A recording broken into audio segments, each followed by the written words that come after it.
अंग्रेज और फ्रांसीसी डिस्कस करेंगे।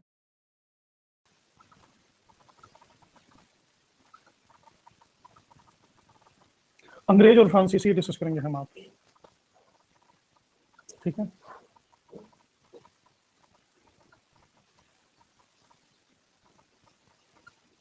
भारत में सबसे पहले कैप्टन हॉकिंस नाम का अंग्रेज आया। ये जो जहाज है, इस जहाज को लेकर के आया था। इस जहाज का नाम है रेड ड्रैगन। इसका हेक्टर भी नाम है।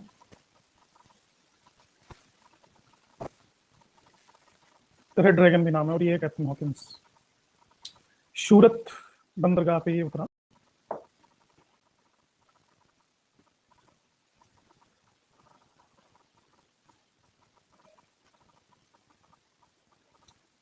स्पेशल क्लास शुरू करते हैं जल्दी, 7:30 से 8:30।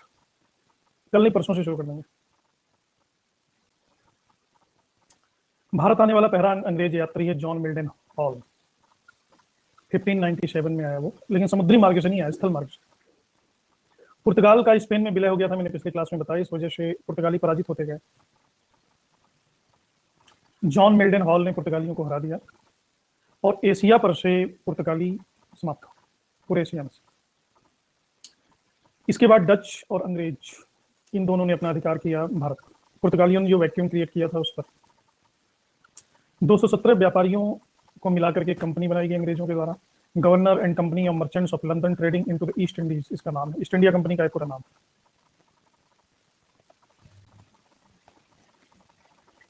ये है एलिजाबेथ। इसने 31 दिसंबर 1600 ईस्वी में एक शाही फरमान देकर के 15 वर्षों के लिए पूरब से एक साथ व्यापार करने के लिए कंपनी को परमिशन दे दिया। हिस्टोरियोग्राफी के नाम से कोर्स ही है, उसका नाम ही है हिस्टोरियोग्राफी। तो इसको कहते हैं चार्टर। चार्टर का मतलब होता है आदेश।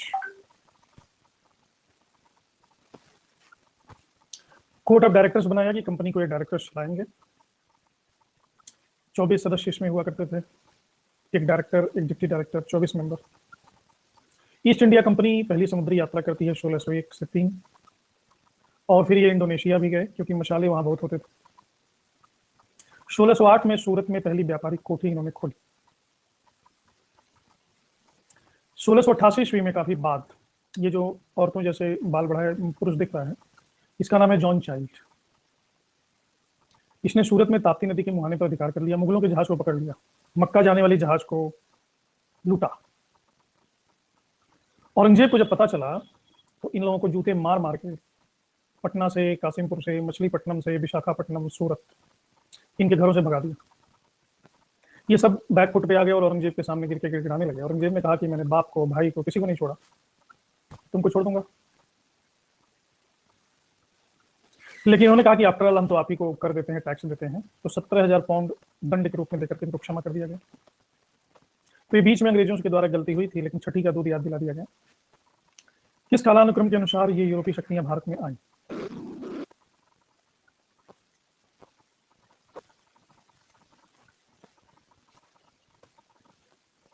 कल से आप सभी लोग याद रखेंगे क्लास की टाइमिंग, इस पूरे जो टाइम पीरियड है, मतलब मॉडर्न का, 6 बजे नहीं है, 5:45। मैं खुद ही भूल गया था, आज मैंने लेट से ज्वाइन किया।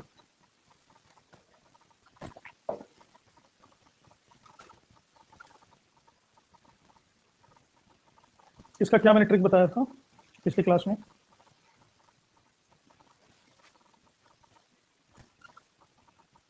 पीडीएफ नहीं बताया था, और कुछ बताया था।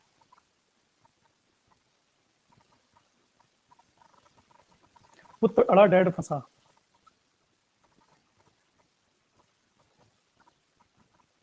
भाई इतना लंबा मैं नहीं पढ़ूंगा यार, वो बोलो, बोल दो तुम आकर के। इतनी लंबी लंबी कहानी लिख के भेजती हो, कौन पढ़ेगा?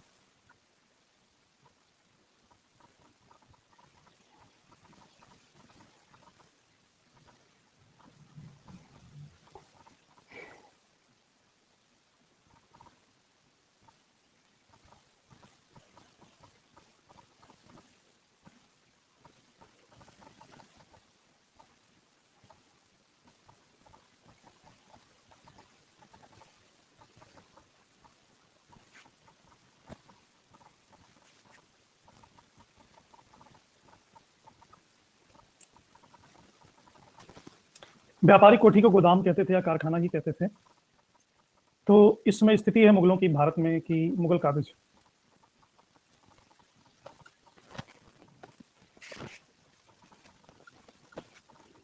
क्या मैं बोलूं, तुमने मेरी बोलती बंद कर दी।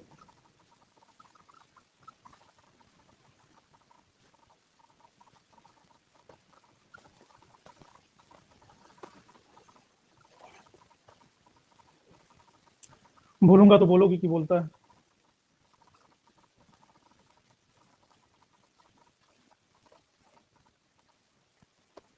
इसीलिए मैंने थोड़ी ना बताया था डैड अड़ा पुत्र फंसा, पुत्र अड़ा डैड फंसा।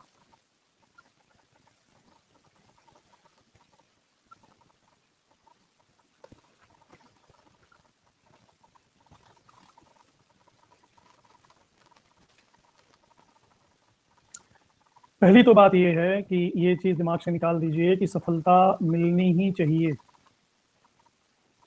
सफलता इज नॉट मैंडेटरी।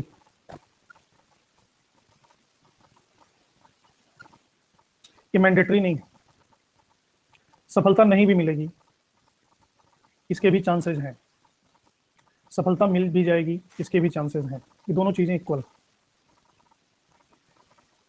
हम इस मन स्थिति में तब पहुंचते हैं कि जब हम सफलता पे अपना ध्यान केंद्रित कर लेते हैं, बाकी चीजों पे ध्यान नहीं रखते। जबकि भगवान श्री कृष्ण ने कहा है कि कर्मण्येवा अधिकारस्ते मा फलेषु कदाचन। कर्म पर हमारा अधिकार है, फल पर अधिकार नहीं है। यानी हमारा जो वश है वो अपने प्रयास को कितना ज्यादा से ज्यादा कर सकें। संतुलित प्रयास करें, बहुत ज्यादा प्रयास करने की भी जरूरत नहीं, संतुलित प्रयास। और आपको मैंने सारा का सारा इतिहास के जितने भी क्वेश्चन संभावित हैं, लगभग हमने 3000 क्वेश्चन सॉल्व करवाए हैं अभी पिछले ही कोर्स में। करवाए कि नहीं करवाए? पूरी की पूरी हिस्ट्री में कई कई बार पढ़ा चुका हूँ। अलग से आपको क्या करने की जरूरत है? क्या प्लानिंग करते हो अलग से? हाहाकार मचाओगे फिर। अरे जो डेली का डेली पढ़ाया जा रहा है, अभी मॉडर्न इंडिया की क्लास चल रही है, मॉडर्न इंडिया में बहुत सारे क्वेश्चन आएंगे, उसको तैयार कर लो। जो पीछे के क्विजेज हो चुके हैं उसको तैयार कर लो, हो गया। मॉक दीजिए, टेस्ट दीजिए, दैट्स इट। हिंदी में, हिंदी इंग्लिश दोनों में होता है, बाइलिंगुअल है।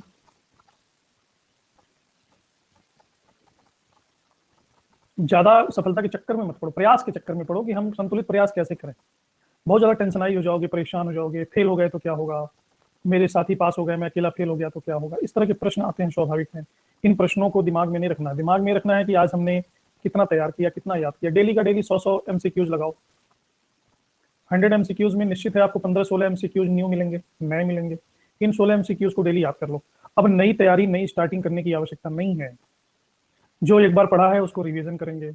रिवीजन करने का एकमात्र तरीका है कि उससे संबंधित जो प्रश्न आते हैं उन प्रश्नों को सॉल्व कीजिए।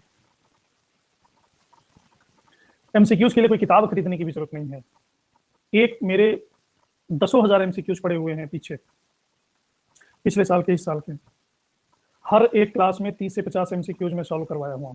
उसका पीडीएफ अपने मोबाइल में डाउनलोड कर लीजिए और कमरे के कोने में बैठ जाइए, स्पेशल क्लास में, प्लस क्लास में। जितने मेरे एमसीक्यूज पड़े हैं बस पीडीएफ डाउनलोड कर लो, पूरी क्लास देखने की जरूरत नहीं है। उसमें नेक्स्ट नेक्स्ट करके सॉल्व करते रहो। उसमें क्वेश्चन भी दिया हुआ, आंसर भी दिया हुआ। उससे आपको पता चल जाएगा कि 100 एमसीक्यू सॉल्व कर रहे हो तो उसमें से आपके 40 एमसीक्यूज आपको नहीं आते हैं। इन 40 को उस दिन याद कर लो। डेली ऐसे ही 40 50 20 25 40 50 याद करते रहे तो एग्जामिनेशन के दिन बहुत कुछ आपका प्रिपेयर हो जाएगा। और अपना 100% दीजिए, 99% दीजिए। और ये मान के चलिए कि 1% हमारे हाथ में नहीं है, परिणाम हमारे हाथ में नहीं है। There are many ifs and buts between lips and cup. चाय हमारे सामने आकर के रखी हुई है, चाय को उठा करके पीना है ऐसे। कोई जरूरी नहीं मैं चाय पी ही लूंगा, हो सकता है चाय बीच में गिर जाए, जल जाए, मुंह जल जाए, कई चीजें हो सकती हैं। अगर नहीं सफलता मिलेगी तो एक बार और प्रयास करेंगे। इसका भी स्कोप रखो मन में, ठीक है कोई बात नहीं, कोई हम ब्रह्मा के अवतार थोड़ी ना है कि हमको लिख के आया ऊपर से खोपड़ी पे कि नहीं प्रथम बार में ही आप सफल हो जाओगे। नहीं, नहीं सफलता मिलेगी तो एक बार और प्रयास करेंगे। कुछ लोग तो 0.21% से चूक जाते हैं। हर 3-4 महीने में फिर एग्जाम आ जाएगा, ऐसा क्या है? अब एकदम पकड़ लोगे कि नहीं हमको सफल होना ही है, कहीं कास्ट में तो मैं ऐसे कर लोगे तो पता चलेगा जो आएगा वो भी नहीं आएगा। क्योंकि ये सब चीजें ना मानसिक चीजें, जब मन शांत होता है, रिलैक्स होता है तो ही आती हैं। टाइट कर लोगे बिल्कुल अपने आप को, इस तनाव से भर जाओगे, टेंशनाइज हो जाओगे, कुछ नहीं आएगा, बेकार हो जाओगे और डिप्रेशन में चले जाओगे। और जैसे जैसे परीक्षा पास आती जाएगी वैसे वैसे परेशान हो जाओगे। परीक्षा लगेगा कोई हमारा शत्रु है, हमारी हत्या करने हमारे सामने आ रहा है। परीक्षा को अपना मित्र बनाइए और मान के चलिए ठीक है हम अपनी कोशिश करेंगे, दैट्स इट। सफलता विफलता सब उसके हाथ। अब नहीं कर सकते हो तो क्या करोगे? कोशिश करो, अपना बेस्ट दो। नहीं कर सकते हैं तो उसकी तो बात ही अलग है फिर। एक दिन तो हमें मरना भी है। जो चीज हमारे हाथ में नहीं है वो चीज सोच करके क्यों हम परेशान?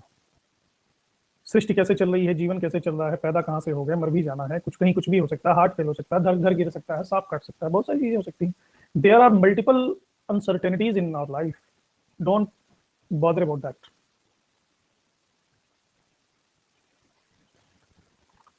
पता है क्या, 4 सीटें थी और मेरा एक दोस्त था, एक बहुत बड़े एग्जाम के लिए तैयारी कर रहा था। मैंने उससे कहा कि सिर्फ 4 ही सीटें हैं, कैसे करोगे? कह रहा हमको एक सीट चाहिए ना बस, और एक सीट से ज्यादा है। नहीं नहीं, वो 3 बार उसका एज हो रहा होगा, एज लिमिट की बात कर रही है। ये किसने आपसे कह दिया कि कॉन्जिक्यूटिवली 3 ही बार एग्जाम दे सकते हो?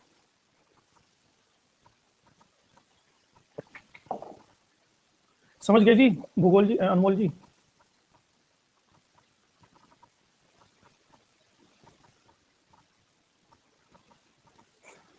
तो ज्यादा कॉम्प्लिकेट मत कीजिए, जो पढ़ा रहा हूँ वो पढ़िए, और कम से ज्यादा से ज्यादा एमसीक्यू 1 घंटे सुबह सॉल्व कर लो, 1 घंटे शाम सॉल्व कर लो, एंजॉय करो। एग्जाम आएगा तो दे देंगे। ये चीज गांठ मान लीजिए कि अगर रिलैक्स होकर के एग्जाम आप नहीं दे रहे हो तो अपने 50 नंबर खुद ही खराब करोगे। Be relax in your paper. Relaxation होना चाहिए।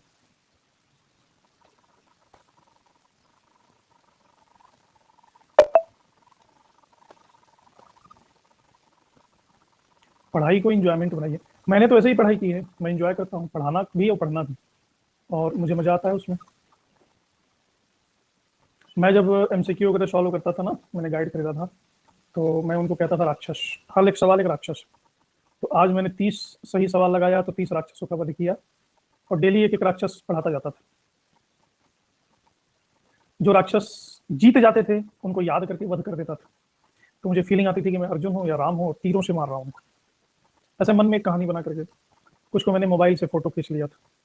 जैसे कुछ ऐसे डेट्स वेट होते तो बिल्कुल याद ही नहीं होते। तो मैं मोबाइल एक ऐसी चीज है जो अपने उसमें नोकिया एक मोबाइल आता था, पहला पहला कैमरा है, नोकिया 808। वो जब फोन आता था चारों तरफ लाइट जलती थी।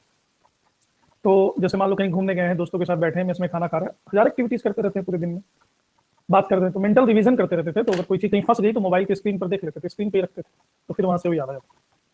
तो इससे क्या होता था कि डेली तैयारी भी होती जाती थी, और खाली दिमाग शैतान का घर। दिमाग को खाली रखोगे ना तो फालतू चीजों में वो रहेगा। दादी की तबीयत खराब है, कोरोना फैला हुआ है, आप इधर उधर की बातें करेगा। तो उस दिमाग को मैं इन्वॉल्व रखता था कि जब जैसे ही दिमाग खाली हुआ किसी काम से, तो तुरंत मैं स्मृति को दौड़ाता था कि वो डेट याद हुआ, प्लासी की लड़ाई कब हुई थी, 1754, नहीं कुछ मिस कर रहा है। तुरंत मोबाइल उठा के देख लिए, 1757। बक्सर की लड़ाई कब हुई, तराइन की लड़ाई कब हुई। कुल इतिहास में 30-40 डेट्स हैं जिनको ध्यान में रख लोगे तो खुद भी सुखी रहोगे और तैयारी भी करते रहोगे। ये सब अपने अपने तरीके हैं, क्रिएटिव तरीके हैं। फिर मेरी शादी हो गई तो अपनी बीवी से कहता हूँ कि कभी कभी हमें भी याद करना पड़ता है, तो उसको पकड़ा देता हूँ और कहता हूँ कि ऐसा पूछो, तो हमसे पूछती है, मैं बताता हूँ, और मैं बोलता हूँ एक गलत क्वेश्चन पे 100 रुपया दूंगा। ऐसे हम गेम करते हैं। पिछले 1 मंथ से मैं डेली आर्ट्स सेल्फ स्टडी कर रही थी, बट अंदर निगेटिविटी बैठती जा रही थी। आज आपने एक नई टेक दी अपनी मोटिवेशन से। हाँ ओके पूजा, ठीक है ना? तो दिस इज वेरी इंटरेस्टिंग। अपने बच्चों से कहता हूँ तुम पूछो, मेरी बेटी मुझसे पूछती है। तो मेक थिंग्स इंटरेस्टिंग। वो बोरिंग है ना, उसको इंटरेस्टिंग आप बना सकते हैं अपने तरीकों से। अपने बॉयफ्रेंड को बोलो कि देख भाई, जब तक एग्जाम है प्यार मोहब्बत की बातें ना करियो, सिर्फ लड़ाई की बातें करियो। तराइन की लड़ाई कब हुई, वांडी वॉश कब हुआ, ये सब पूछो। और उसको थमा दो, फोटो खींच के भेज दो कि ये सब मुझे याद करवाना तेरी जिम्मेदारी। और नहीं तो फेल हुई तो उसी दिन breakup, at the day of result. जिसको नहीं है कोई तो है, दोस्त हैं, यार हैं, बिना रिश्तों के थोड़ी ना जी रहे हैं।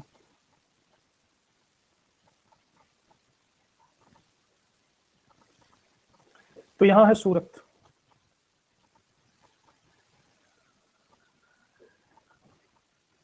अंग्रेजों ने इधर अपना डेरा डाला।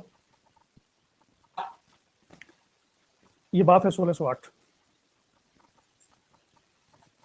1609 ईस्वी में इसने कैप्टन हॉकिंस को जहांगीर के पास भेजा, जेम्स फर्स्ट ने।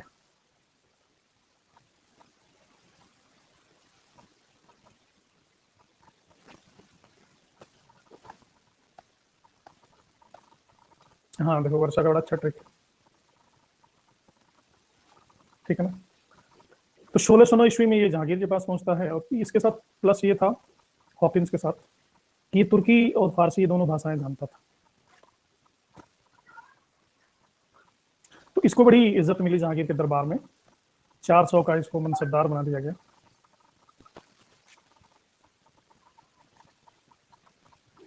और इंग्लिश खां की उपाधि दी गई।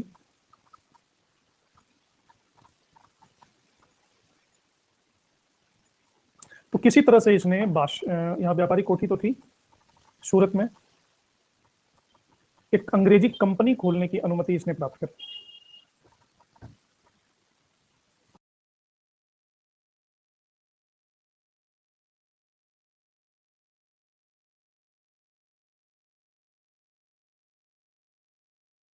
तो कंपनी यहाँ सूरत में तो खोल लिया इन्होंने, लेकिन पुर्तगाली षड्यंत्र करते रहते थे।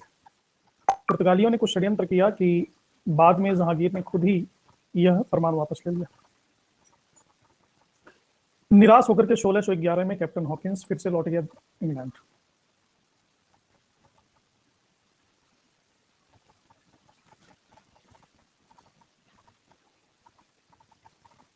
लेकिन अंग्रेजों को यहाँ भारत में रहना ही था। 1613 में फिर से जहांगीर ने अंग्रेजों के प्रयास के कारण सूरत में एक स्थायी कोठी बनाने की अनुमति दी। 1615 में जेम्स प्रथम जो इंग्लैंड का राजा था, उसने टॉमस रो को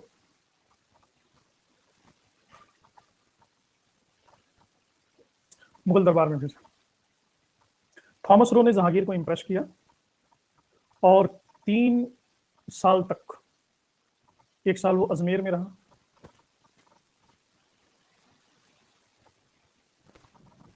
एक साल इलाहाबाद में रहा, एक साल मांडू में रहा, क्योंकि इसका वर्णन इसने किया है। 1618 में इसको परमिशन मिल गया कि सूरत के अलावा अन्य जगहों पर भी आप व्यापारिक कोठियां स्थापित कर सकते हो। लेकिन 1619 में ये फिर वापस लौट गया टॉमस रो। ये है मुच्छड़ टॉमस रो।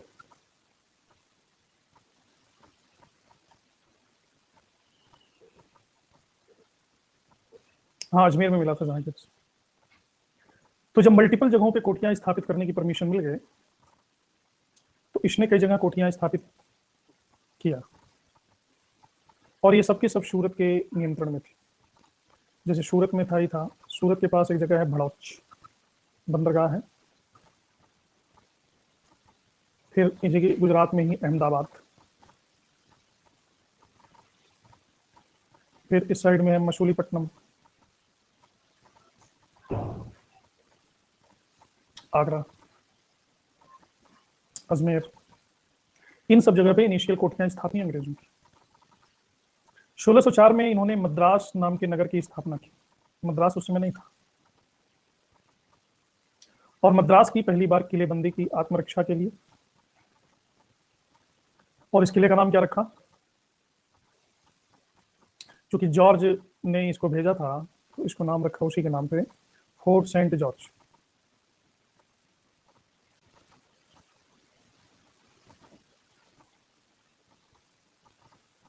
फिर ये मद्रास से पहुंचे सीधे कलकत्ता, हुगली।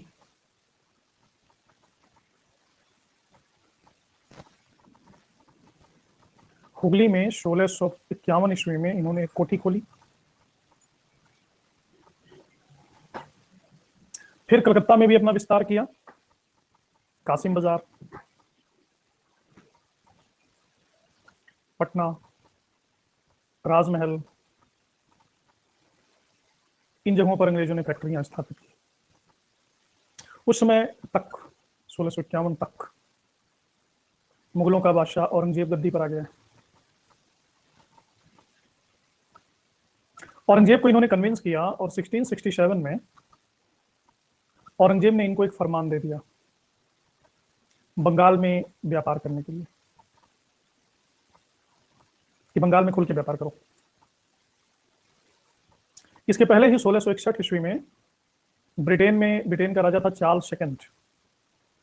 उसने इनको अधिकार दिया, एक आज्ञा पत्र दिया, कंपनी जिसमें सिक्के ढाल सकती थी, मुद्रा,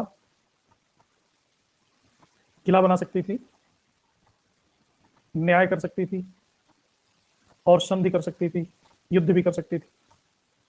ये 4 सेकंड में दिया। इसी के साथ साथ इसी ने पुर्तगाली राजकुमारी से शादी कर ली, कैथरीन से, और बंबई का बंदरगाह दहेज के रूप में मिल गया इसको पुर्तगालियों से। बाद में ईस्ट इंडिया कंपनी को इसने गिफ्ट कर दिया बंबई का बंदरगाह, 10 पाउंड वार्षिक किराया था। उस समय बंबई गांव था, शहर नहीं था। बंबई को बंबई बनाया है 1669 और 77 के बीच। कंपनी का गवर्नर था, उसका नाम था गैरोल्ड अंगियार। अंगियार ने बंबई को डेवलप किया आधुनिक मुंबई के रूप में, और फिर सूरत से मुख्यालय को ट्रांसफर कर दिया गया बंबई 1687 में।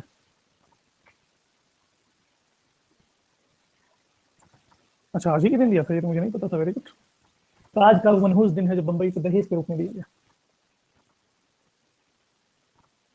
तो ये इनिशियल अंग्रेजों का भारत पर धीरे धीरे शहरों में विस्तार था, शुरुआती दौर का। ये अंगियार है, और ये पहला saint George, fort saint George, ये फोटो जो दिख रहा है वो ये।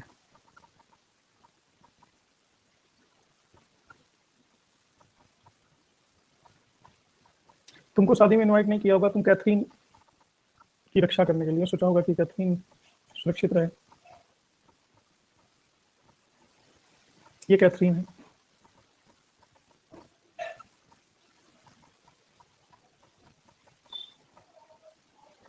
बंबई दहेज में इसी कारण दे दिया गया।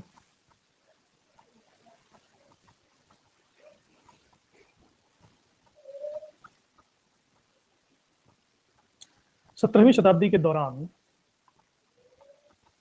नौ बाह्य संबंधों के बढ़ते हुए महत्व द्वारा प्रेरित आर्थिक वृद्धि मुगल भारत और प्रारंभिक आधुनिक यूरोप के बीच खड़ी थी। मुगल भारत में प्रत्येक व्यापारिक प्रतिष्ठान राजशाही शासन पत्र के अंतर्गत चलता था, जिसने उसे भारतीय व्यापार करने के एकमात्र राष्ट्रीय अधिकार दिए।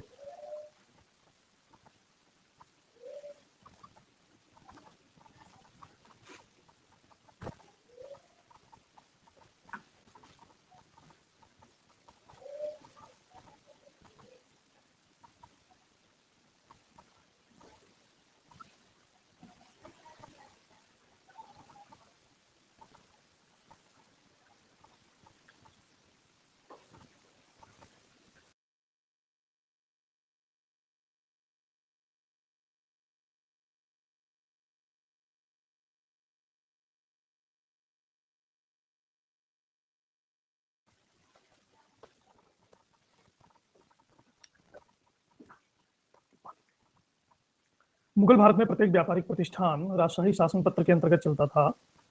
तो जैसे कि यहाँ मैंने बताया आपको ना थोड़ी देर पहले ही कि चार्ल्स द्वितीय ने कंपनी को एक नया आज्ञा पत्र प्रदान किया, जिसके आधार पर कंपनी को मुद्रा ढालने, किला बनाने, न्याय करने, गैर ईसाई राज्यों के साथ संधि विग्रह करने का अधिकार मिला। हर एक चीज कानून के अंतर्गत था। ठीक है। अब इसके बाद भारत में इनिशियली अपना विस्तार करने के बाद कंपनी ने अपने वर्चस्व को स्थापित करने के बारे में सोचा बंगाल। कैसे? 1690 ईस्वी में बंगाल के नवाब थे इब्राहिम खां। इन्होंने कंपनी को खुद इनवाइट किया, और एक जगह थी यहाँ पे सूतनाती।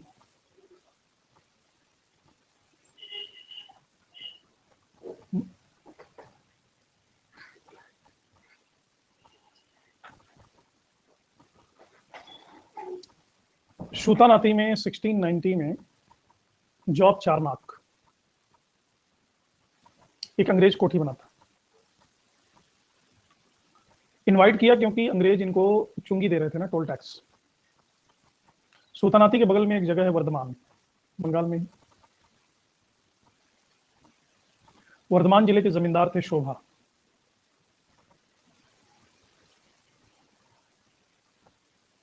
शोभा सिंह ने देखा कि सूतानाती में ये किलेबंदी कर रहे हैं अंग्रेज,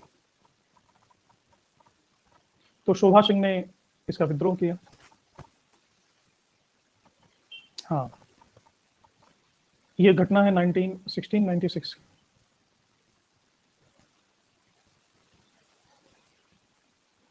तो शोभा सिंह ने बगावत किया तो इनके किलेबंदी को जस्टिफिकेशन मिल गया अंग्रेजों के। इसने और ढंग से किलेबंदी की कि हम तो अपनी सुरक्षा कर रहे हैं, लोग विद्रोह करते हैं। फिर बंगाल के सूबेदार थे अजीमुशान। अजीमुशान ने अंग्रेजों की स्थिति को देखते हुए 3 गांव की इनको जमींदारी दे दी। सूतानाती तो उसमें शामिल ही था, साथ साथ एक गांव था कालीकाता, दूसरा गांव है गोविंदपुर। इसके बदले इन गांवों के जमींदारों को अंग्रेजों ने 1200 रुपए दे दिए और इन तीनों गांवों की जमींदारी ले ली 1200 रुपए में। इन्हीं तीनों गांवों के भू क्षेत्र को इकट्ठा करके एक शहर बसाया गया, उसी शहर को कलकत्ता कहा गया। और ये जो किला बनवाया था ना, इस किले का नाम रखा था फोर्ट विलियम।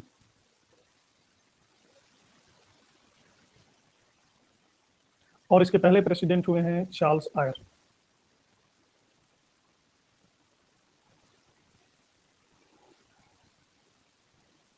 इस तरह कंपनी ने 80 सालों में ही 3 प्रमुख बंदरगाह बंबई, मद्रास और कलकत्ता पर अपना अधिकार कर लिया। ये शुरुआती कालिकाता की स्थापना के चित्र दिखाए गए हैं कि कलकत्ता की जगह ऐसे ही घाट था और कुछ था ही नहीं। मद्रास में सेंट जॉर्ज, यहाँ पे फोर्ट विलियम। ये है शुरुआती कलकत्ता शहर, नीचे तस्वीर दिख रही है आपको, यानी फोर्ट विलियम का दृश्य।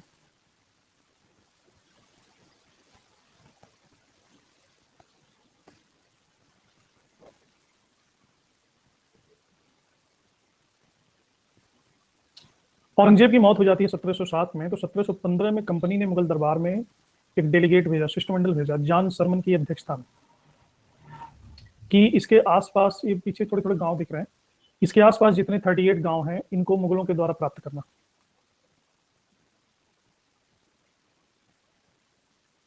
अच्छा, अभी भी ऐसा ही है। फोर्ट विलियम में अब क्या होता है?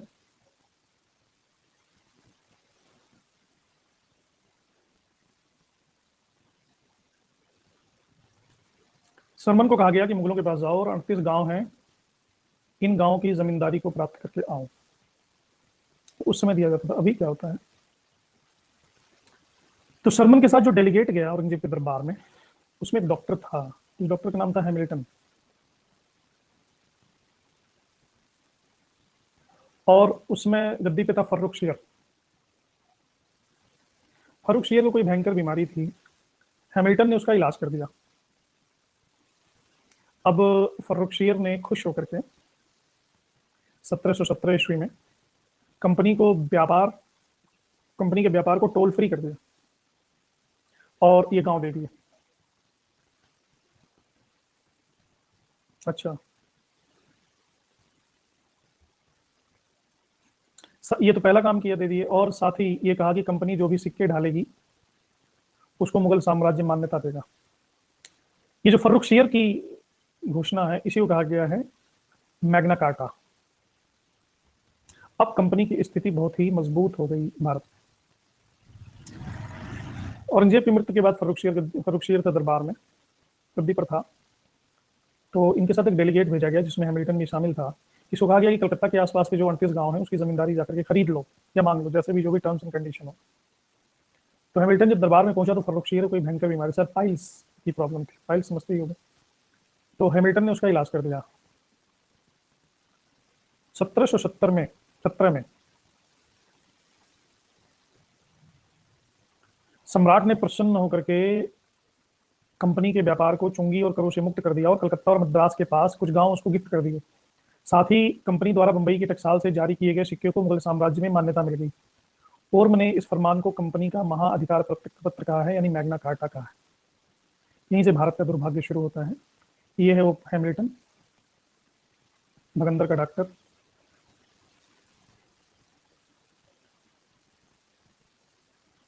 और ये है फर्रुख शेर।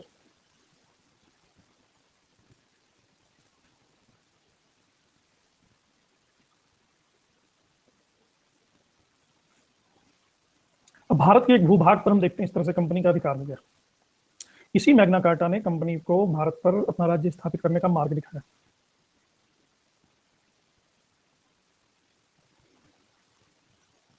और जिन सिक्कों को इन्होंने अधिकार दिया वो सिक्के ये।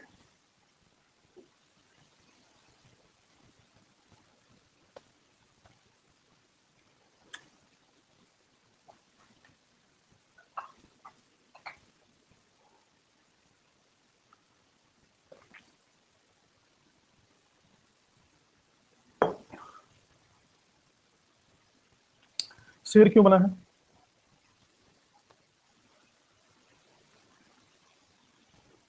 तो ये शुरुआती कैसे कंपनी ने भारत पर अपना क्षेत्र फैलाया, ये सब कुछ समझ में आ गया।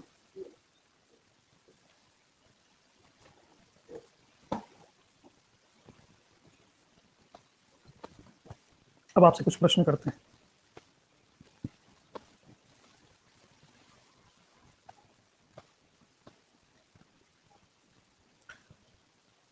निम्न में से कौन सभी फ्रांसीसी, तो हमने पढ़ाया ही नहीं, तो इससे नहीं प्रश्न करेंगे।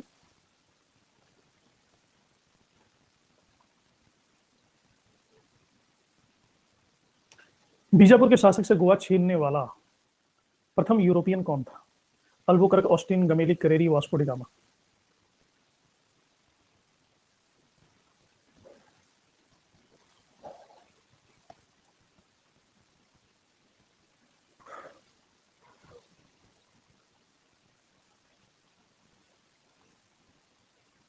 अल्बुकर्क। परवर्ती 17वीं और 18वीं शताब्दियों में इंडोनेशियाई द्वीप समूह में भारतीय अफीम के निर्यात पर किसका प्रभुत्व था? गुजराती और मारवाड़ी व्यापारी, पुर्तगाली, Dutch east India company, English east India company.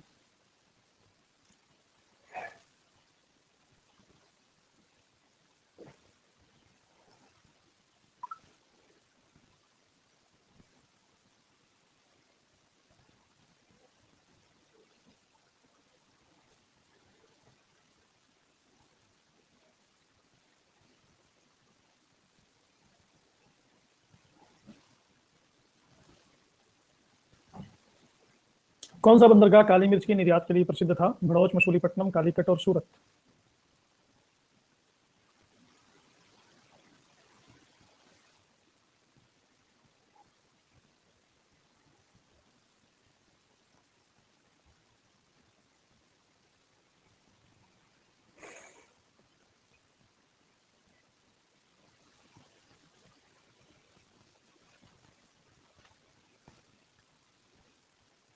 Bharat के पश्चिमी तट पर निम्न में से किस स्थल पर इंग्लिश फैक्ट्री थी? कोचीन, तेलीचेरी, कन्नूर, कालीकट।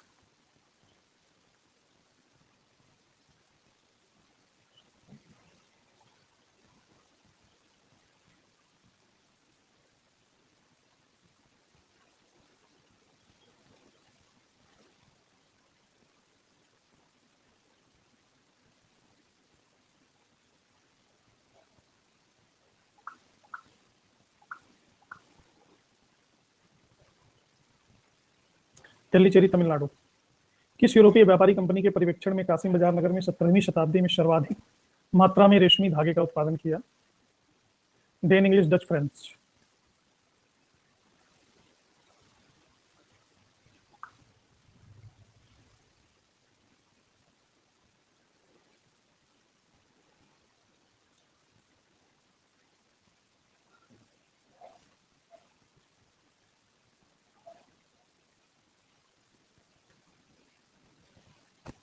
डच।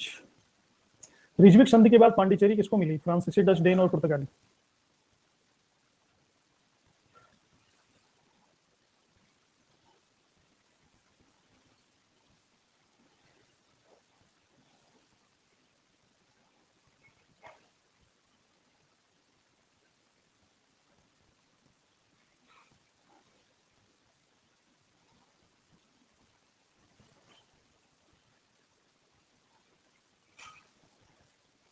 किस संधि के द्वारा फ्रांसीसियों ने मद्रास अंग्रेजों को वापस लौटा दिया? एक्सला, शॉपेल, पांडिचेरी, शालाबाई, मंगलोर।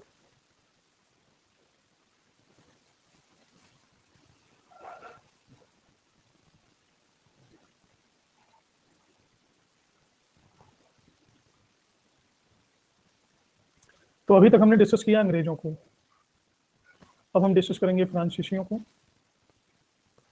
फ्रांसीसियों के पहले थोड़ी देर के लिए डच आए थे, अभी आगे रिजविक संधि के बारे में विस्तार से बात करेंगे।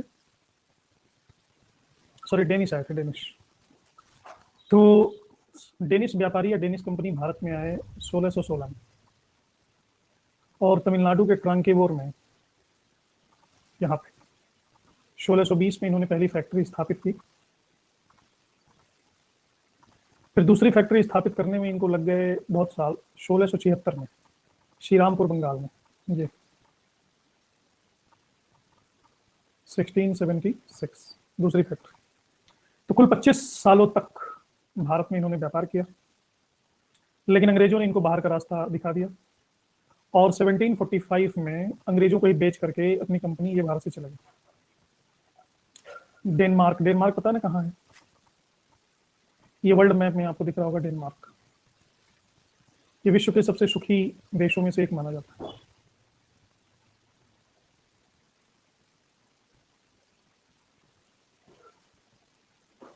नहीं नहीं, ये डेनमार्क।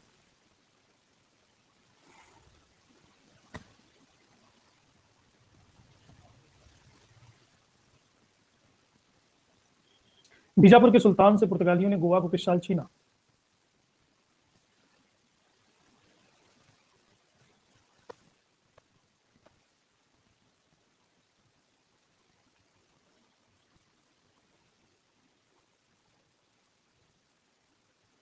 इसके बाद फिर फ्रांसीसी, भारत में व्यापारिक दृष्टि से यूरोपीय देशों में सबसे बाद में फ्रांसीसी आए, और हेनरी चतुर्थ, रिश्लू, कोलबर्ट, ये सब फ्रांसीसी थे जिन्होंने पूरब के साथ व्यापार के महत्व को समझा। ये है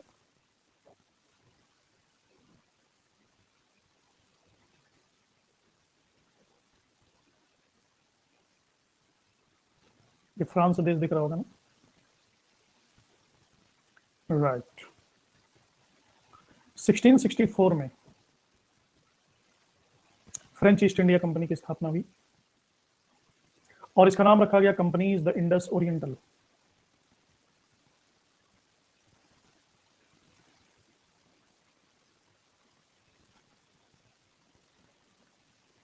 इन्होंने भी पहली फैक्ट्री सूरत में ही लगाई 1668।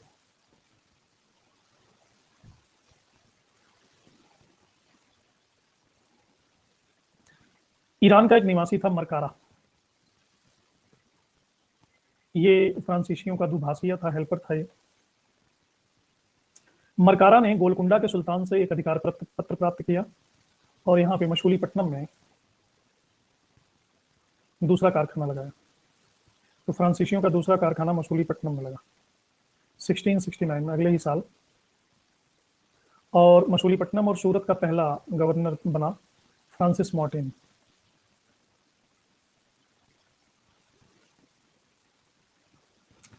तो जैसे ही इन्होंने अपना अधिकार स्थापित किया, पहला डोरा इन्होंने डाला मद्रास के आसपास।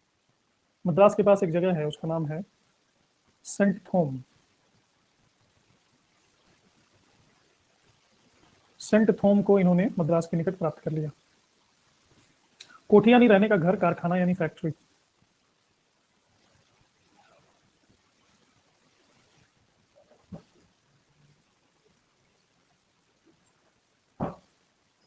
ये है मछलीपट्टनम, किसी के पास था सेंट थोम।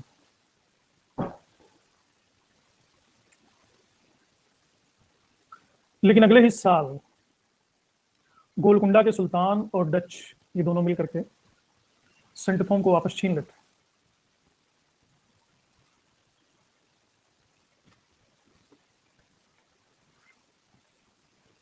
लेकिन फिर भी मार्टिन प्रयास करता है, और सेंट थोम के पास एक छोटा सा गांव प्राप्त कर लेता है। इसी गांव को पौंडीचेरी के रूप में 1674 में इन्होंने विकसित किया, और इसके चारों तरफ किला बनवाया। इस किले का नाम क्या था?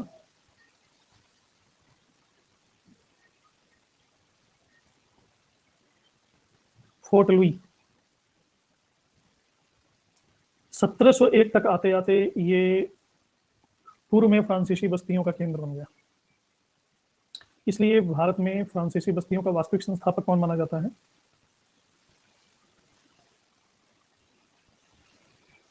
Franco Martin.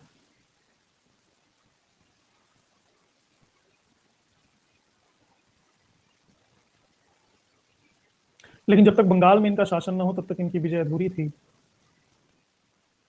क्योंकि अंग्रेजों ने बंगाल से बहुत कुछ प्राप्त किया। ये सोच रहे थे हम भी बंगाल में काबिज हो जाते। तो मुगल सूबेदार था बंगाल में शाइस्ता खां।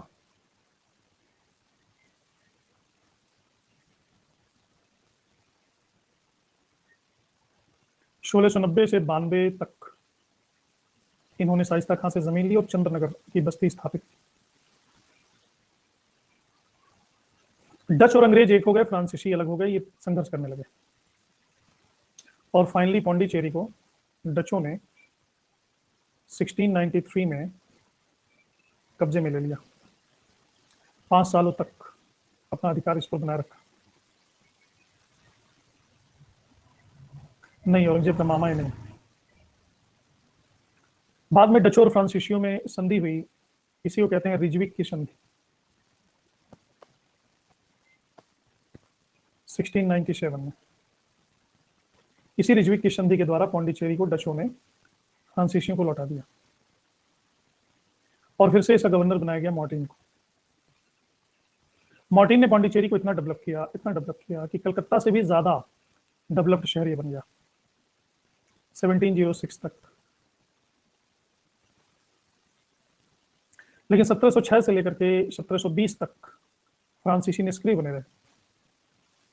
सूरत और मछलीपट्टनम की उसकी फैक्ट्रियां बंद हो गई, क्योंकि फ्रांस में बड़ी ही राजनीतिक अस्थिरता थी।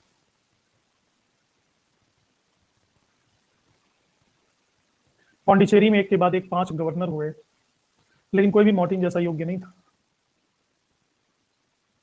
1720 में पौंडीचेरी के नए गवर्नर बनाए गए लीनो, और 1742 में दूसरे गवर्नर आए ड्यूमा।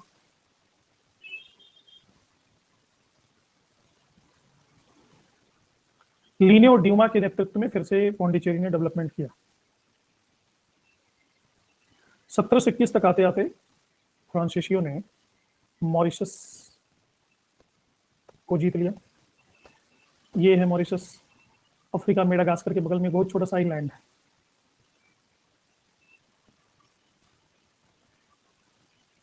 सत्रह सौ चौबीस में मालाबार समुद्र तट के पास है माहे। 1739 में कराईकल, इन पर अधिकार कर लिया।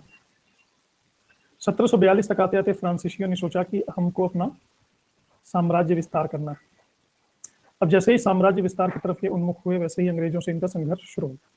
अब आगे की कहानी अंग्रेजों और फ्रांसीसियों के संघर्ष की कहानी है, जिसमें मुख्य भूमिका निभाई है कर्नाटक ने, और इस संघर्ष को कहा गया है कर्नाटक वॉर।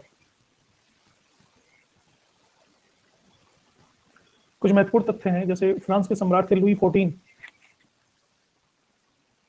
इन्हीं के प्रयासों के फलस्वरूप फ्रांसीसी धर्म प्रचारकों और यात्रियों ने एशिया माइनर के रास्ते भारत के लिए थल मार्ग की खोज की। जल मार्ग के बारे में कहा जाता है बार्थिलोमा और कोलंबस, वास्को डी गामा, लेकिन थल मार्ग लुई 14वें के प्रयास। भारत में एंग्लो फ्रेंच युद्ध के समय फ्रांसीसियों का मुख्य कार्यालय रहा पौंडीचेरी, और मछलीपट्टनम, करलाइल, माहे, सूरत, चंद्रनगर ये उप कार्यालय थे। कैप्टन पैराडाइज थे, इनके नेतृत्व में फ्रांसीसियों ने सेंट थॉम के युद्ध में नवाब को हराया। इसके बारे में आगे हम बात करेंगे।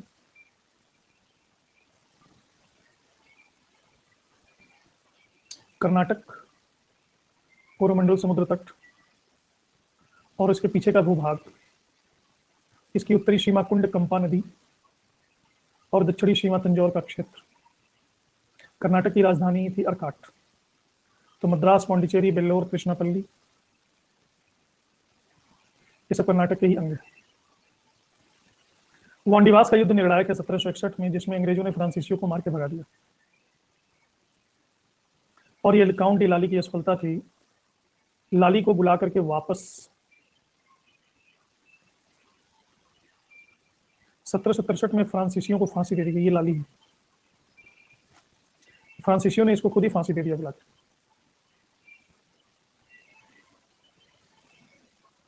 तो तो अब अंग्रेजी और फ्रांसीसी संघर्ष।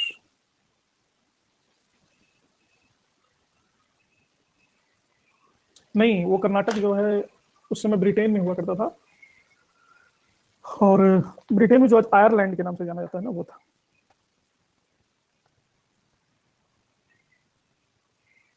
दो चार कर्नाटक तो हड़प्पा और मोहनजोदड़ो में भी पाए गए गिरे हुए, सूती वस्त्रों में लिपटे हुए।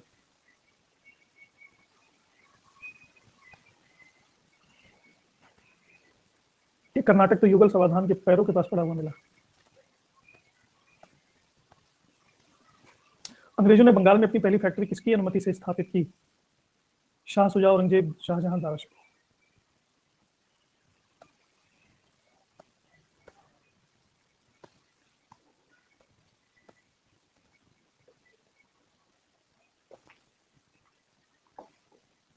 वेरी गुड, शाहजहां भी लगा रहे हैं लोग।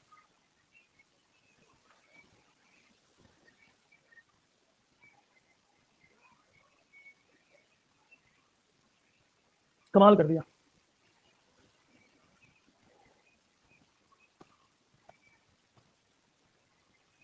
कमाल है, कमाल है।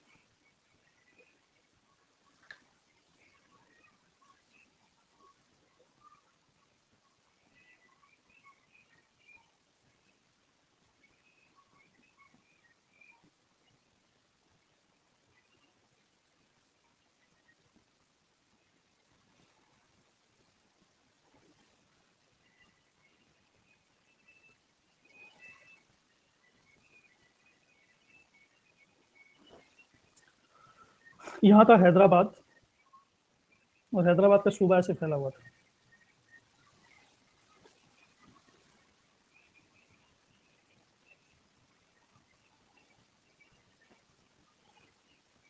इसी सूबे का अंग था कर्नाटक, जहाँ पे अंग्रेजी और फ्रांसीसियों का युद्ध। क्योंकि दोनों चाहते थे कि हम ज्यादा लूटें, हम ज्यादा लूटें, दूसरा ना लूट पाए। संघर्ष होना अनिवार्य था। और इधर यूरोप में, ऑस्ट्रिया में उत्तराधिकार का युद्ध हो रहा था, जिसमें फ्रांस और ब्रिटेन दोनों के उत्तराधिकारी थे। तो वहां युद्ध होता था, तो यहाँ युद्ध होता था। वहां यूरोप में लड़ते थे, तो यहाँ भारत में भी शुरू हो जाते थे। वॉल्टेयर एक दार्शनिक हुए हैं, उन्होंने ये कहा, फ्रांसीसी दार्शनिक हुए हैं, कि अपने देश में छोड़े गए तोपों के प्रथम गोले ने अमेरिका और एशिया में हमारे सारे तोपखानों में माचिस लगा दी है।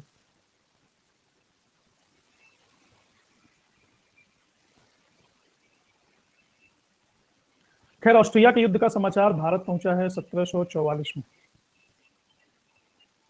उस समय भारत के फ्रांसीसी बस्ती के केंद्र पांडिचेरी का गवर्नर था डुप्ले।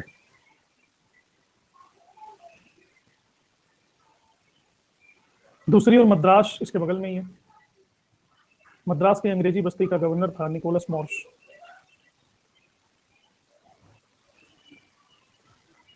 अब ये दोनों अगल बगल थे, दक्षिण भारत की स्थिति पर निगाह डाले हुए थे।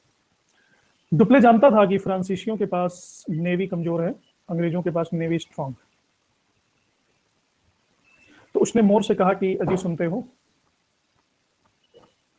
हम लोग को इन आंतरिक मामलों में नहीं पड़ना चाहिए। उत्तराधिकार की लड़ाई में हम लोग को तटस्थ रहना चाहिए, तटस्थता की नीति का अनुकरण करना चाहिए। अंग्रेज गवर्नर सब तो समझ गया, लेकिन तटस्थ की स्पेलिंग नहीं पढ़ पाया कि व्हाट इज तटस्थ। उसने इस पर रिसर्च करने की ठानी कि तटस्थ होता क्या है। तट पर तो हम लोग पहले से ही स्थित हैं, ये क्या समुद्र में कूद जाने की बात कर रहा है। तो मोर्स ने इसको, हाँ संजय जी उस समय नहीं थे, इसीलिए तो लेट हो गया। मोर्स ने इसको रिप्लाई नहीं किया, क्योंकि उसको समझ में ही नहीं आया। और इंग्लैंड से एक जहाजों का बेड़ा इसके साथ सहायता के लिए आ गया। कोई बता सकता है कौन लेके आया था ये जहाजों का बेड़ा इंग्लैंड से?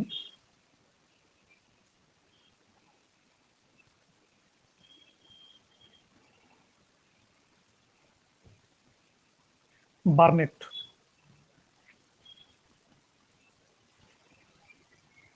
अब मोर्स तो शक्तिशाली हो गया, इसने डुप्ले को कुछ बोला ही नहीं, कहा स्पेलिंग भी नहीं समझ में आ रही है, बात भी नहीं समझ में आ रही है, और समझने की जरूरत क्या है। अब प्रॉब्लम ये थी कि ये जो मद्रास और ये पौंडीचेरी थे ना, ये भी कर्नाटक में ही आते थे। डुप्ले ने देखा कि ये मोर्स कुछ बोल ही नहीं रहा है। इसने कर्नाटक के नवाब थे अनवरुद्दीन, इनसे कहा कि देखो मिस्टर अनवरुद्दीन, हम चाहते हैं कि देखो हमारा सारा तामझाम यहीं पे है कर्नाटक में ही, अपने आपके राज्य में किसी तरह की लड़ाई ना हो प्लीज, इस चीज का आप ध्यान रखिएगा। ये है मिस्टर वोल्टेयर जिन्होंने कहा था तोप में चिंगारी भड़का दी, ये है मिस्टर डुप्ले, और ये है अनवरुद्दीन।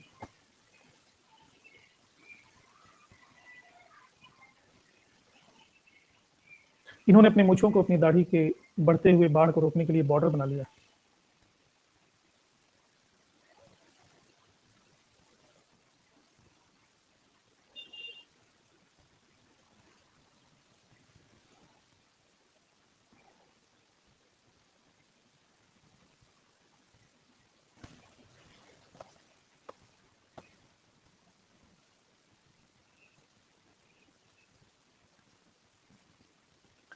तो अनवरुद्दीन ने कहा कि देखो भाई मैं लड़ाई तो नहीं लड़ने दूंगा, लेकिन थोड़ी बहुत छूट होती है तो आप लोग भी शांत रहिएगा, क्रुद्ध मत होइए, ऐसी बात है। तो ये डुप्ले की कूटनीति थी। इस कूटनीति की सहायता से डुप्ले ने फ्रांसीसियों की संकट में सहायता की। इसमें फ्रांसीसियों की जल शक्ति बहुत निर्बल थी। दूर यहाँ पे था मॉरिशस, जो मैंने आपको दिखाया मैप में। यहाँ का जो फ्रांसीसी गवर्नर था उसका नाम था बोर्ने, ला बोर्ने। डुप्ले ने कहा कि भाई मिस्टर बोर्ने, इंग्लैंड से तो ये आ गई हमको पानी में बोर्ने इनकी जहाज, तो तुम भी आ जाओ हमारी सहायता के लिए। बोर्ने कहा कि नहीं, हम बोर्ने नहीं देंगे आपको पानी में, नो, हम भी आपकी सहायता करेंगे। 1744 को बोर्ने अपने दल बल के साथ पहुंच गया।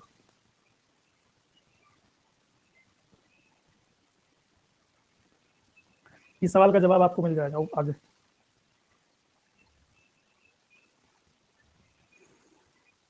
तो बार्नेट तो जहाज पहुंचा करके छुप गया। बार्नेट का एक रिप्रेजेंटेटिव था, उसका नाम था पेटन। पेटन और बोर्ने में हुई लड़ाई, और बोर्ने ने पेटन की कर दी पिटाई, और पेटन को भगा दिया लंका। तभी से एक कहावत प्रचलित हो गई कि लंका लग गई, नहीं कहते हैं बोलचाल में, इसकी तो लंका लग गई। अब फ्रांसीसियों के लिए कोई बाधा नहीं रही। तो बोर्ने और डुप्ले, इन दोनों ने मद्रास पर अटैक मारा और मद्रास पर अधिकार कर लिया। ये अधिकार किया 1746 ईस्वी। लेकिन ये दोनों आपस में ही लालची थे। मद्रास के धन को लेकर के इनमें ही विवाद हो गया कि आधा मैं लूंगा, आधा मैं लूंगा, तुमको थोड़ा सा कम दूंगा, मुझे थोड़ा सा ज्यादा देना। डुप्ले कहता था कि भाई तुम बंटवारे की बात छोड़ो, मद्रास पे अधिकार ही कर लेते हैं। बोर्ने कहता था कि मद्रास पे बने रहोगे तो अंग्रेज चुप नहीं बैठेंगे, वो हमको बहुत मार मारेंगे, पटक पटक के मारेंगे। हाँ, सुनते हैं फिरंगी बहुत मारते हैं, हम तो भाई मार नहीं खा सकते, तो फिरौती लेके अंग्रेजों से वापस करो। अब ये दोनों आपस में ही लड़ने लगे। डुप्ले एक दिन सो रहा था, खर्राटे बजा रहा था। बोर्ने ने अंग्रेजों से पैसा लिया, 4 लाख पाउंड, और गाड़ी में नाव में डाला और वहां से चलता बना। डुप्ले को जब होश आया तो अंग्रेजों ने उसको एक लात मार करके भगा दिया, गेट आउट, हमने डील कर ली है। डुप्ले क्रोधित होकर के बाहर आया, फिर अपनी सेना को बुला करके फिर अधिकार कर लिया मद्रास में, और क्लाइव सहित अनेकों अंग्रेजों को इसने बंदी बना लिया। तो मद्रास पे 2 बार अधिकार। कर्नाटक, ये सब कर्नाटक के अंदर ही हो रहा। अनवरुद्दीन चुपचाप इसको देख रहा है। अनवरुद्दीन इसलिए देख रहा था कि डुप्ले ने अनवरुद्दीन को मैसेज भिजवा दिया था कि मद्रास को जीत करके वो अनवरुद्दीन को ही दे देगा, इसलिए तुसी चिंता ना करो, तुसी चिल मारो, रिलैक्स करो, सानू करने दो जो करना है। तो जब मद्रास को 2 बार जीत लिया डुप्ले ने, और अनवरुद्दीन छत पे जा जाके बाहर बाट जो होता कि मद्रास को लेकर के आ रहा है, सूटकेस में मद्रास को लेकर के आ रहा है, डुप्ले आता दिखाई नहीं देता था। अब इंतहा हो गई इंतजार की, आई ना कुछ खबर डुप्ले यार की। अब अनवरुद्दीन को भी धोखेबाजी की बू लगी। इसने कहा कि ये जमाना बड़ा खराब है, बेटे महफूज, इसके बेटे का नाम है महफूज, महफूज तुम जाओ, बहुत बड़ी सेना लेकर के जाना और फ्रांसीसियों पर आक्रमण कर देना। तो महफूज ने कहा कि पापा जी कम बोला करो, बुढ़ा गए हो, सारा टाइम तो दाढ़ी बनाने में लगाते हो, सेना लेकर के आक्रमण ही करने जाऊंगा, पिकनिक मनाने तो जाऊंगा नहीं। जहां मारने काटने की बात आती है मुझे भेज देते हो। नाम रख दिया है महफूज, मुझे भी बेवकूफ बनाया है। नाम से क्या होता है? खैर जाना पड़ा। अब महफूज पहले से ही होपलेस था। सेंट थॉम में इनकी लड़ाई होगी, सेंट थॉम ही मद्रास के पास, इसको कहते हैं सेंट थॉम का युद्ध। फ्रांसीसियों ने थोड़ी सी छोटी सी सेना लेकर के महफूज और नवाब की विशाल सेना की बैंड हो जाती। महफूज वहां सिर पर पांव रख करके भागा पापा पापा करते हुए, और पापा को जब सामने देखा तो कूद करके उनकी दाढ़ी में छुप गया, दाढ़ी में गुम ही हो गया। दाढ़ी भी दिखाया तुझे पहले। तो ये सेंट थॉमे का युद्ध जीतने के बाद दुप्ले की प्रतिष्ठा में बहुत वृद्धि हो गई। इधर अंग्रेजों को भी हरा दिया, उधर महफूज को भी हरा दिया, उधर बोरने भी भाग गया, उधर अनवरुद्दीन को भी नहीं दिया मद्रास। अब फ्रांसीसी लगे पार्टी पे पार्टी करने, चीयर्स चीयर्स। अब जब 2 पैग मार लिए तो बोले कि अब ऐसा है mister duplex, don't be that much complex. अंग्रेजों की एक और बस्ती है फोर्ट सेंट डेविड, मद्रास के दक्षिण में, पौंडीचेरी के दक्षिण में, उस पर भी लगे हाथ हाथ साफ कर लेते हैं। सारे पहुंच गए पार्टी छोड़ के, वहां भी घेरा डाल दिया फोर्ट सेंट डेविड के चारों तरफ। लेकिन अंग्रेज इतने भी कम नहीं थे, वो जानते थे कि अगली लड़ाई यही होने वाली। तो उन्होंने बड़ी मजबूती से उसका चाक चौबंद कर रखा था बंदोबस्त, और इंग्लैंड से सेना भी मंगा ली थी डेविड की रक्षा करने के लिए। 1.5 साल तक घेरे रहे, लेकिन अधिकार नहीं स्थापित कर पाए। अल्टीमेटली 1.5 साल बाद फ्रांसीसियों को पीछे हटना पड़ा, तो अंग्रेजों ने बदला लेने के लिए फिर से पौंडीचेरी पे घेरा डाल दिया। वो भी घेरे रहे बहुत दिनों तक, वो भी नहीं कुछ कर पाए। अल्टीमेटली वो भी गाना गाते हुए वापस लौट आए, हम घेरे तुम घेरे एक दूजे के लिए, हम घेरे तुम घेरे एक दूजे के लिए। I don't know what you. Time हो गया, तो घेरा भी तो खत्म हो गया। तो इधर ये सब ड्रामा चल रहा था कर्नाटक में, तो उधर मतलब यूरोप में एक्स ला सोपेल की संधि हो गई। एक्स ला सोपेल पढ़ने में लगता है कुछ और जब पढ़ोगे अंग्रेजी लिखा रहेगा एक्स ला चप्पल। तो यूरोप में एक्स ला सोपेल की संधि हो गई, इधर भी युद्ध समाप्त हो गया। तो ये है कर्नाटक का युद्ध। ठीक है, तुम्हें पहले थैंक यू बोल के भागा, घेरा छोड़ के भाग रहे हो।